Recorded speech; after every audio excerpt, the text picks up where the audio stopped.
दोस्तों कैसे हैं आप सब। चलिए शुरू करते हैं। आज हम चार्ज ऑफ जीएसटी चैप्टर की अमेंडमेंट करने वाले हैं। ठीक है ना, वेरी इंपॉर्टेंट टॉपिक। और दो अमेंडमेंट इसके अंदर दे रखी हैं। ये दोनों अमेंडमेंट बस अभी आपको याद हो जाएंगी, इस बात की गारंटी मेरी है। बस वीडियो को लास्ट तक देखना है और जब रिवीजन करने का मन करे, ठीक है ना, वीडियो को फिर से देख लेना। ठीक है, पीडीएफ मैं आप लोगों के साथ टेलीग्राम चैनल पे शेयर कर दूंगा। सबसे पहले चार्ज ऑफ जीएसटी चैप्टर की अमेंडमेंट है। कितनी अमेंडमेंट है? दो अमेंडमेंट है। ठीक है ना, दोनों का नाम याद कर लो। मेटल स्क्रैप, अगर मेटल स्क्रैप नाम याद नहीं रहे तो याद करने का जुगाड़ बता देता हूँ। कबाड़ी का सामान बेचने वाले लोग होते हैं ना, मेटल स्क्रैप, ठीक है ना, तो बस उससे ध्यान रख लेना। दूसरा याद कर सकते हो, renting of any E movable property. इसको याद करने का सिंपल सा तरीका क्या है कि भैया मैं रेंट पे रहता हूँ, ठीक है ना, तो मैं रेंट पे रहता हूँ, renting of E movable property. बस ये दो कॉन्सेप्ट हैं। तो चलिए आइए इनके बारे में बात करते हैं, दोनों अमेंडमेंट डिटेल में अभी याद करा दूंगा।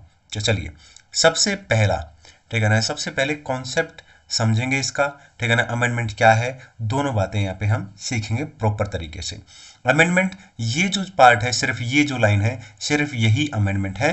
ठीक है ना, उसके यहाँ पे कॉन्सेप्ट भी दे रखा है। ठीक है, तो चलिए मैं एक छोटी सी बात आपको बताता हूँ और बहुत ध्यान से आपको एकदम बिल्कुल 30 सेकंड के अंदर ये अमेंडमेंट याद करा दूंगा मैं, इस बात की गारंटी है मेरी। मेटल स्क्रैप, ठीक है ना, मेटल स्क्रैप कबाड़ी का काम करने वाले जो लोग होते हैं, बस एक दिमाग में लेके आओ कि आपके आसपास कोई कबाड़ी वाले की दुकान है। ठीक है ना, दिमाग में लेके आओ कि एक कबाड़ी वाला है, ठीक है ना, उसकी दुकान है आपके घर के पास। अभी चलो मैं अपना एग्जाम्पल लेता हूँ। मेरे घर के पास 2 गली छोड़ के मान लेते हैं कबाड़ी वाले की दुकान है, ठीक है ना, कबाड़ी वाला बंदा है। ठीक है, अब क्या हुआ, मैं उसके पास गया, ठीक है ना, और मैं उसके पास गया और मैंने उसको बोला, क्या बोला कि भाई एक काम करो। मैंने उससे 2-4 चीज़ें खरीदी, मान लो कबाड़ी वाले के पास, ठीक है ना, वो लोग बेचते हैं ना, तो मैंने 2-4 चीज़ें खरीदी। अब जो कबाड़ी वाला भैया है, यानी कि वो हो गया सप्लायर, गुड्स सप्लाई कर रहा है, ठीक है ना, तो वो अनरजिस्टर्ड है, उसने रजिस्ट्रेशन नहीं ले रखा, ठीक है ना, लेकिन मैंने रजिस्ट्रेशन ले रखा है। मैं कौन हूँ? रिसिपिएंट। तो कबाड़ी वाला जो भैया है वो अनरजिस्टर्ड है, लेकिन मैं रजिस्टर्ड हूँ, ठीक है ना। तो गवर्नमेंट क्या कह रही है, भैया तुम रजिस्टर्ड हो, एक काम करो, तुम जरा टैक्स दे दो, ठीक है ना, जीएसटी दे दो, आरसीएम अप्लाई हो जाएगा यहाँ पे। बस इतनी सी बात है और कुछ भी इसके अंदर नहीं है। ठीक है ना, आई होप क्लियर है। ठीक है ना, मैं कबाड़ी वाले के पास गया, ठीक है ना, वो हो गया सप्लायर, ठीक है ना, मैं हो गया रिसिपिएंट, ठीक है ना, वो अनरजिस्टर्ड है, मैं रजिस्टर्ड हूँ। जो रजिस्टर्ड है वो टैक्स देगा, यानी रिसिपिएंट जो है वो टैक्स दे रहा है, यानी मैं टैक्स दे रहा हूँ, यानी आरसीएम अप्लाई हो रहा है, बात खत्म। बोलो क्लियर है। ये तो है अमेंडमेंट। अब इसका कॉन्सेप्ट मैं आपको दिखाता हूँ, पूरा कॉन्सेप्ट इसका समझाता हूँ और मजे आएंगे। ठीक है ना, आपको एकदम मतलब ऐसा लगेगा कि भाई मजा आ गया। तो ये थोड़ा छोटा कर लेते हैं शीट को, ताकि पूरी शीट एक बार में दिखे। अब हम ना इसका कॉन्सेप्ट देखते हैं। कॉन्सेप्ट मतलब इसकी पूरी डिटेल में हम ढंग से नॉलेज लेते हैं। ठीक है ना, अमेंडमेंट मैंने आपको कहा दिया, आप चाहो तो बिल्कुल मतलब छोड़ दो इसको, कोई दिक्कत नहीं है, लेकिन अगर आपने ये कॉन्सेप्ट एक बार पकड़ा ना, तो मतलब दिमाग खुल जाएगा एकदम। बस ध्यान से आपको बस सुनना है, ठीक है ना।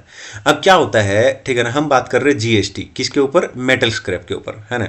ठीक है, अब वही वाली बात जैसे कि मैं बता रहा था, ठीक है ना, मेरे घर के पास एक कबाड़ी वाला भैया है, ठीक है ना, और ये मेरी बात करेंगे, वो हो गया सप्लायर, ठीक है ना, और मैं यहाँ पे हो गया रिसीवर यानी रिसिपिएंट। बोलो क्लियर है, इतनी बात तो क्लियर होगी, बिल्कुल ठीक है।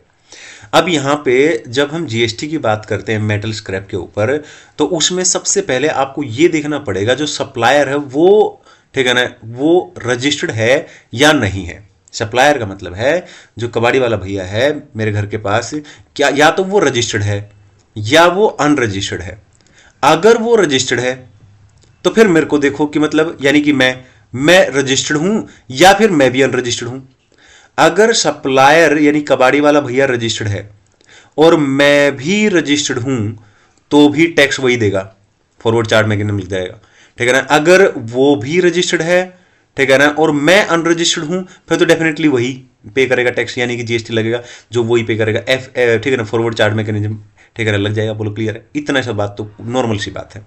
अब दूसरा बात, ठीक है ना, अब मान लो जो कबाड़ी वाला भैया है, जो सप्लायर है, वो अनरजिस्टर्ड है, ठीक है ना, और मैं भी अनरजिस्टर्ड हूं, मैंने कोई रजिस्ट्रेशन नहीं ले रखा, मैं भी अनरजिस्टर्ड हूं, तो फिर टैक्स लगने का मतलब ही नहीं होता है, एग्जम्प्ट, बात खत्म। अब कबाड़ी वाला भैया अनरजिस्टर्ड है पर मैं रजिस्टर्ड हूं, तो गवर्नमेंट कह रही है भैया टैक्स दो आप आरसीएम के अंदर, मेरे को बोल रही है, ठीक है ना, मेरे को टैक्स देना पड़ेगा आरसीएम के अंदर, जीएसटी पे करना पड़ेगा। यही अमेंडमेंट थी जो हमने ऊपर पढ़ी है। बस इसके अंदर एक बात और ध्यान रखना, क्या, ठीक है ना, कि जो अनरजिस्टर्ड है अभी के लिए, कबाड़ी वाला भैया जो है अभी के लिए अनरजिस्टर्ड है, लेकिन उसे जैसे ही उसका थ्रेशोल्ड एक्सीड हो जाएगा, जो उसकी लिमिट है, उसे रजिस्ट्रेशन जरूर लेना पड़ेगा।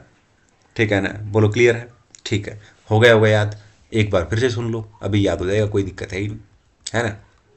चलो ये अब आ जाते हैं आगे, दूसरी अमेंडमेंट की बात करते हैं। और दूसरी अमेंडमेंट अभी ये भी याद हो जाएगी आपको पूरी की पूरी, अभी आपको हो गई, अरे ये भी याद हो गई बिल्कुल। ठीक है, अब इसमें सबसे पहले अमेंडमेंट क्या है मैं उसकी बात कर लेता हूँ, बस सिंपल सा, आपको मतलब एकदम से अभी 30 सेकंड के अंदर याद हो जाएगा। दो ही अमेंडमेंट है, ठीक है ना। फिर इसका डिटेल कॉन्सेप्ट क्या है मैं उसकी भी बात करूंगा। पहले एक बार अमेंडमेंट में आपको दिखा दूं। अमेंडमेंट यही है, इस पेज पे जो लिख रखी है ना यही है। तो यहाँ पे क्या कहता है, services by way of renting of any immovable property other than residential dwelling. ठीक है ना, अदर देन रेजिडेंशियल ड्वेलिंग का मतलब क्या होता है, देखो या तो रेजिडेंशियल प्रॉपर्टी होती है या कॉमर्शियल प्रॉपर्टी होती है। अदर देन रेजिडेंशियल बोल रहा है तो इसका मतलब है ये अमेंडमेंट जो है ये कॉमर्शियल प्रॉपर्टी के ऊपर है। यहाँ पे कॉमर्शियल प्रॉपर्टी की बात हो रही है। ठीक है ना, एक व्यक्ति है, मैं वहां पे रेंट पे रहता हूँ, मान लो एग्जाम्पल ले लो, मतलब ऐसे ही। ठीक है ना, कोई एक व्यक्ति है, मैं उसके वहां पे रेंट पे रहता हूँ, मतलब उसने मुझे रेंट पे इमूवेबल प्रॉपर्टी दी है। ठीक है ना, लेकिन जो इमूवेबल प्रॉपर्टी दी है ना वो अदर देन रेजिडेंशियल ड्वेलिंग है, मतलब वो रेजिडेंशियल के लिए नहीं है, कॉमर्शियल प्रॉपर्टी है। वो क्या है, वो कॉमर्शियल प्रॉपर्टी है। और जो देने वाला व्यक्ति है, जो सप्लायर है ना, वो अनरजिस्टर्ड है। सप्लायर अनरजिस्टर्ड है, ठीक है, यानी जिसने मुझे रेंट पे प्रॉपर्टी दी है वो कॉमर्शियल प्रॉपर्टी है। मान लो कोई दुकान है, ठीक है ना, कोई दुकान है, कॉमर्शियल प्रॉपर्टी है ना। तो जो दुकान का मालिक है, ठीक है ना, वो अनरजिस्टर्ड है, सप्लायर अनरजिस्टर्ड है। वो मुझे अपनी दुकान, ठीक है ना, क्या कर रहा है, ठीक है ना, दुकान तो क्या होगी, कॉमर्शियल प्रॉपर्टी, वो मुझे रेंट पे दे रहा है। लेकिन मैं जो है रजिस्टर्ड हूं, ठीक है ना, मैं रिसिपिएंट हूं, मैं रजिस्टर्ड हूं। तो गवर्नमेंट करिए, लाओ भाई आरसीएम लगेगा, आरसीएम में टैक्स पे करो। ठीक है ना, तो यहाँ पे आरसीएम लग जाएगा। ठीक है ना, आई होप क्लियर है। बस इतना सा अमेंडमेंट है, कुछ भी नहीं है इसके अंदर। ठीक है, नॉर्मल सी बात है इसमें। भैया वो अनरजिस्टर्ड है, मैं रजिस्टर्ड हूं, तो गवर्नमेंट कह रही है तुम रजिस्टर्ड हो, लाओ तुम टैक्स दे दो। ठीक है ना, जीएसटी भर दो। ठीक है ना, लेकिन ये कॉमर्शियल प्रॉपर्टी की बात हो रही है, मैं फिर से बोल रहा हूँ। बस खत्म। अब इसका कॉन्सेप्ट क्या है, अगर कॉन्सेप्ट समझना तो चलिए कॉन्सेप्ट समझ लेते हैं इसका डिटेल में। इतने मजे आएंगे, मतलब कॉन्सेप्ट आपको लगेगा कि अरे यार क्या ही कॉन्सेप्ट है बस, मतलब। ठीक है ना, चलिए इसकी कॉन्सेप्ट की बात करते हैं। मैंने पूरा पेज एक बार थोड़ा सा यहाँ पे खोल लिया, ठीक है, पूरा पेज निकाल लिया। अब देखना इसका कॉन्सेप्ट कितना मजेदार है, आपको लगेगा कि कुछ भी नहीं है, मतलब। ठीक है ना, एकदम बिल्कुल बस आपको लगेगा कुछ भी नहीं है। पहले बात करते हैं प्रॉपर्टी की। देखो दोस्तों, प्रॉपर्टी दो तरीके की होगी, या तो रेजिडेंशियल प्रॉपर्टी होगी या कॉमर्शियल प्रॉपर्टी होगी। तो पहले बात करेंगे हम रेजिडेंशियल प्रॉपर्टी की। रेजिडेंशियल प्रॉपर्टी के मामले में हमें सप्लायर देखना ही नहीं है, सप्लायर कोई भी हो हमें उससे कोई फर्क नहीं पड़ता। हमें तो ये देखना है, सप्लायर कोई भी हो, ठीक है ना, हमें उससे कोई फर्क नहीं पड़ता। यहां पे ये देखना है कि ब्रो, यानी कि मैं, ठीक है ना, मैं क्या हूं, या तो मैं अनरजिस्टर्ड हूं, ठीक है ना, या मैं, ठीक है ना, रजिस्टर्ड हूं। मेरी बात करनी है यहाँ पे। सप्लायर कोई भी हो सकता है, सप्लायर से कोई फर्क नहीं पड़ता, यानी जो प्रॉपर्टी व्यक्ति रेंट पे दे रहा है वो कोई भी हो, हमें कोई फर्क नहीं पड़ता। यहाँ पे बात मेरी हो रही है, मेरे को चेक करना पड़ेगा, ठीक है ना, यानी मैं कौन हूँ, ठीक है ना, रेंट पे लेने वाला, प्रॉपर्टी रेंट पे लेने वाला, है ना। या तो मैं अनरजिस्टर्ड हूँ, ठीक है ना, या फिर मैं रजिस्टर्ड हूँ। मान लो एक व्यक्ति है, ठीक है ना, अब उसका घर मैंने किराए पे लिया, है ना। एक व्यक्ति है, उसका घर मैंने किराए पे लिया, ठीक है ना, अपने रहने के लिए, खुद के रहने के लिए, परिवार के रहने के लिए, यानी पर्सनल यूज के लिए, है ना। और मैं अनरजिस्टर्ड हूँ, ठीक है। देने वाला कोई भी हो सकता है, सप्लायर कोई भी, उससे कोई फर्क नहीं पड़ता, तो कोई जीएसटी यहाँ पे नहीं लगेगी। बोलो क्लियर है? ठीक है, आगे चलते हैं। अगर मैं बिजनेस पर्पज के लिए रहा हूँ, बिजनेस यूज के लिए ले रहा हूँ, समझ रहे हो, मान लो मैंने एक दुकान खोल रखी है, मैं साड़ी वाड़ी बेचता हूँ, साड़ी की दुकान खोल रखी है, ठीक है ना, मेरे पास एक दो एम्प्लॉय काम करते हैं, उनके लिए ले लिया मैंने, एम्प्लॉय को रहने के लिए ले लिया, बिजनेस यूज के लिए ले लिया, तो भी कोई जीएसटी नहीं लगेगी। मैं अनरजिस्टर्ड हूँ, अगर मैं अनरजिस्टर्ड हूँ, ठीक है ना, तो अगर मैं अनरजिस्टर्ड हूं और मैं कोई रेजिडेंशियल प्रॉपर्टी रहने के लिए ले रहा हूं, खुद के लिए ले रहा हूं, तो भी कोई जीएसटी नहीं लगेगी। अपने परिवार के लिए ले रहा हूं, कोई जीएसटी नहीं लगेगी, यानी पर्सनल यूज के लिए ले रहा हूं, या बिजनेस यूज के लिए ले रहा हूं, अपने एम्प्लॉय वगैरह के रहने के लिए ले रहा हूं, डायरेक्टर के रहने के लिए ले रहा हूं, ठीक है ना, तो भी कोई जीएसटी नहीं लगेगी। लेकिन कंडीशन क्या है, सप्लायर कोई भी हो, मैं अनरजिस्टर्ड हूं। अगर मैं रजिस्टर्ड हूं तो क्या होगा, अगर मैं रजिस्टर्ड हूं और पर्सनल यूज के लिए ले रहा हूं, ठीक है ना, अपने रहने के लिए, घर वालों के रहने के लिए, तो जीएसटी नहीं है। लेकिन अगर मैं रजिस्टर्ड हूं और बिजनेस यूज के लिए ले रहा हूं, एम्प्लॉय वगैरह, डायरेक्टर वगैरह के ठहरने के लिए ले रहा हूं, तो आरसीएम लग जाएगा, ठीक है ना, तो आरसीएम लग जाएगा। आई होप क्लियर है। ये तो थी बात रेजिडेंशियल प्रॉपर्टी की। इसी तरीके से हम बात करेंगे दोस्तों कॉमर्शियल प्रॉपर्टी की। अब हम बात करते हैं यहाँ पे कॉमर्शियल प्रॉपर्टी की। अब कॉमर्शियल प्रॉपर्टी में वहां पे मैंने आपको क्या बताया था, वहां पे क्या देखना है, वहां पे सप्लायर तो देखना ही नहीं था, सप्लायर कोई भी हो कोई फर्क नहीं पड़ता। वहां पे देख रहे थे रिसिपिएंट कौन है, यानी रिसीवर कौन है, यानी मैं कौन हूं, या तो मैं अनरजिस्टर्ड या मैं रजिस्टर्ड। और यहाँ पे क्या देखना है, कॉमर्शियल प्रॉपर्टी के मामले में सप्लायर पे फोकस करना है कि सप्लायर कौन है। सप्लायर या तो गवर्नमेंट होगी दोस्तों, ठीक है ना, या गवर्नमेंट के अलावा कोई भी हो सकता है, ठीक है ना, या तो गवर्नमेंट होगी या गवर्नमेंट के अलावा कोई भी होगी, ठीक है ना। अगर गवर्नमेंट को छोड़कर कोई भी सप्लायर है, ठीक है, यानी कि प्रॉपर्टी जो कॉमर्शियल प्रॉपर्टी रेंट पे दे रहा है यानी सप्लायर है, वो गवर्नमेंट के छोड़कर कोई भी है, ठीक है ना। अब या तो वो रजिस्टर्ड होगा या फिर वो अनरजिस्टर्ड होगा। अगर वो रजिस्टर्ड है तो फिर फॉरवर्ड चार्ज में टैक्स लगेगा, है ना, फॉरवर्ड चार्ज मैकेनिज्म लग जाएगा। मेरे को फर्क नहीं पड़ेगा, मैं रजिस्टर्ड भी हो सकता हूं, अनरजिस्टर्ड इस बात से मैटर ही नहीं करेगा, ठीक है। अगर वो सप्लायर जो प्रॉपर्टी दे रहा है रेंट पे, अगर वो अनरजिस्टर्ड है तो फिर ये देखा जाएगा कि मैं रजिस्टर्ड हूं या अनरजिस्टर्ड। अगर मैं रजिस्टर्ड हूं तो आरसीएम में मैं टैक्स भरूंगा, अगर मैं अनरजिस्टर्ड हूं तो फिर कोई दिक्कत नहीं है, क्योंकि वो भी अनरजिस्टर्ड मैं भी अनरजिस्टर्ड, तो एग्जेम्प्ट कोई टैक्स नहीं लगेगा, कोई जीएसटी नहीं, ठीक है ना। लेकिन अगर गवर्नमेंट है सप्लायर, ठीक है ना, तो फिर चेक करना पड़ेगा कि भैया मैं कौन हूं, मतलब रिसीवर, ठीक है, यानी मैं या तो रजिस्टर्ड हो सकता हूं या अनरजिस्टर्ड, ठीक है ना। अगर मैं रजिस्टर्ड हूं तो गवर्नमेंट कहेगी भैया तुम ही टैक्स दो,